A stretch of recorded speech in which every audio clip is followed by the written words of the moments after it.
Bom dia, caros alunos. Vamos iniciar mais um encontro com a história. Então, a gente vai ver nesse assunto novo como se estourou esses dois regimes, o nazismo na Alemanha e o fascismo na Itália. De um lado, Hitler na Alemanha e de outro lado, Mussolini na Itália. A gente vai ver como se estourou depois da Primeira Guerra Mundial. Esses dois países foram derrotados e começou a ter realmente umas revoluções internas por conta da reconstrução desses países e começou a estourar esses regimes. A ascensão dos regimes totalitários na Europa. Então a gente vai ver o primeiro o fracasso da Revolução Mundial, os efeitos da crise de 1929 na Europa e a ascensão dos regimes totalitários. Né? O fracasso da Revolução Mundial foi o seguinte: a Europa praticamente as nações derrotadas na Primeira Guerra Mundial, a Alemanha, a Áustria e a Hungria, teve dificuldades econômicas e perdas humanas e materiais que estabeleceu a política que parecia reunir condições favoráveis para uma revolução socialista, com o que havia acontecido na Rússia em 1917. A grande burguesia e os setores da classe média acreditavam que o perigo comunista ameaçava o continente. Evidências dessas ameaças não faltavam. Em 1918, uma revolução levou à queda do Império Alemão e no ano seguinte a Hungria nasceu uma república húngara no Conselho, que inspirando assim o modelo bolchevique russo. No Triângulo Industrial, tivemos também a Itália, que foi formada pelas cidades de Milão, Turim e Genova, greves que estourou, greves operárias que ocupavam as fábricas e marcaram o Biênio Vermelho, que tudo isso ocorreu na Itália em 1919 até 1920 no país.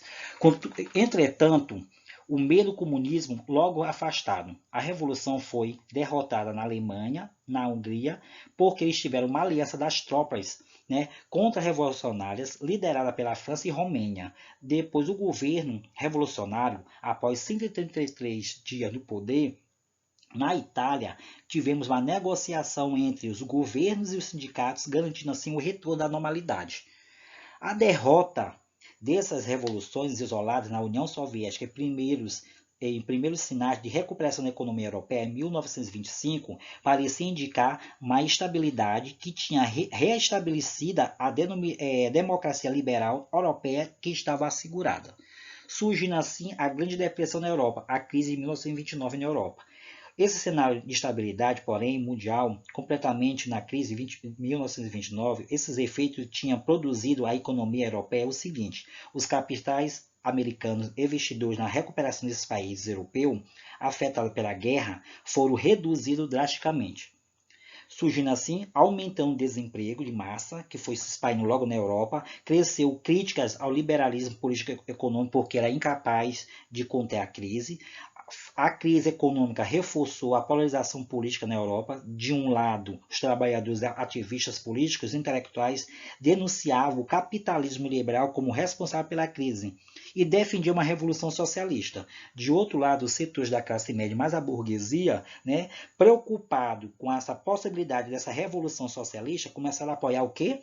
Começaram a apoiar o autoritarismo para defender o capitalismo e recuperar os setores nacionais, estourando as seções dos regimes totalitários na Europa. Esses regimes, o seguinte: o autoritarismo e o totalitarismo são regimes de governo que se caracterizam pelo abuso de autoridade exercido pelo poder. O totalitarismo, porém, é um regime extremo que é a vontade de grupos governantes que confundem a administração do Estado. A vida pessoal e relações sociais são controladas por esse governo e o cotidiano radicalmente policiados, assim como a imprensa, a cultura e o sistema educacional são realmente têm a obedecer esse regime. O uso da força também, e outra característica importante desse regime totalitário, que não concorda com esse regime totalitário, tem uma oposição política diferente a ele, não pertence ao grupo ético dominante a esse regime, é considerado criminosos e é perseguido como inimigo nacional. Os principais exemplos de regimes totalitários naquela época foi o fascismo na Itália, de Mussolini, o nazismo de Hitler na Alemanha e o stalinismo de Stalin na União Soviética.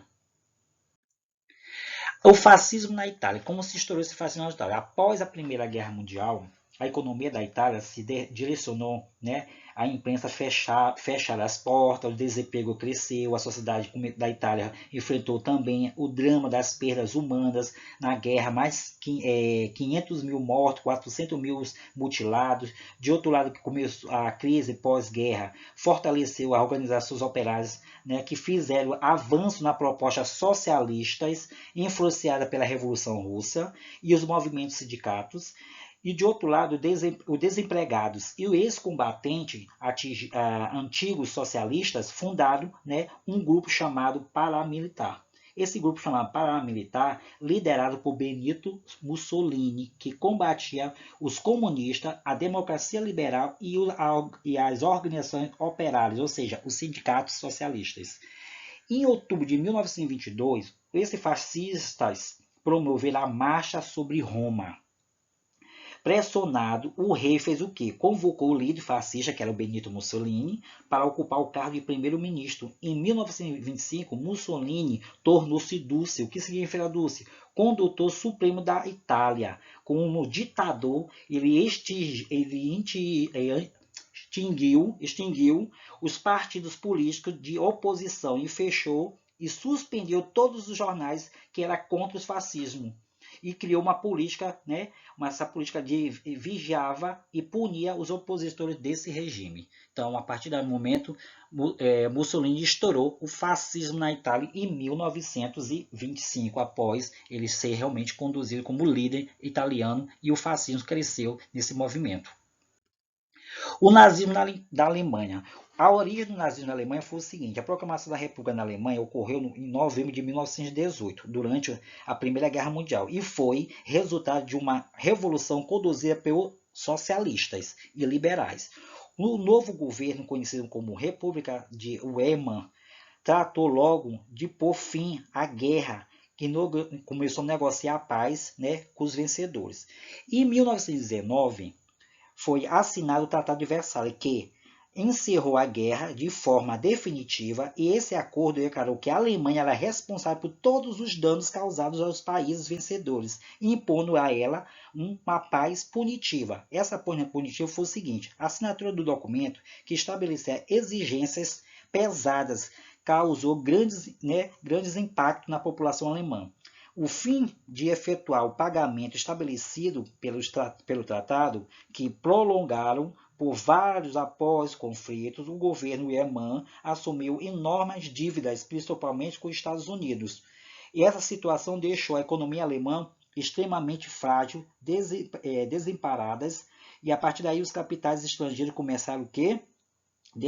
Dependia de capitais estrangeiros, porque eles começaram a pedir empréstimo, mas não estava conseguindo pagar os empréstimos desses capitais estrangeiros, aumentando a dificuldade econômica da Alemanha, e começou a ter encerrar, né, e as dificuldades sociais de desemprego, concentrando essa renda, e aumentou a pobreza na Alemanha por conta disso na classe média e dos trabalhadores.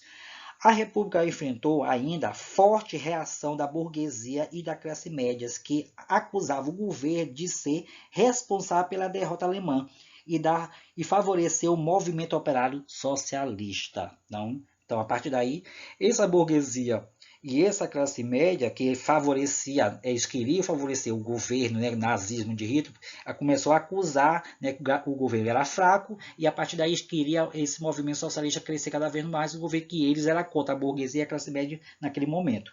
A fundação do Partido Nazista, crise econômica e social que atingiu a Alemanha durante a República de Weimar, foi agravando pelos regimentos, né, nacionalistas, e criou um cenário ideal para a fundação, que foi em 1919, que foi o Partido Nacional Socialista dos Trabalhadores Alemães e o Partido Nazista, liderado por Adolf Hitler. A doutrina nazista foi uma articulação política que tornou o partido, né, proclamava superior aos demais, que chamava eles de raça ariana, que é a qual os alemães era supostamente original. Com todo esse tipo de racismo que o Hitler queria instalar no partido nazista, que ele se autodeclarava como superior de raças e só a Alemanha poderia conduzir o mundo, que começou realmente efeito, né, sobre essas questões da guerra.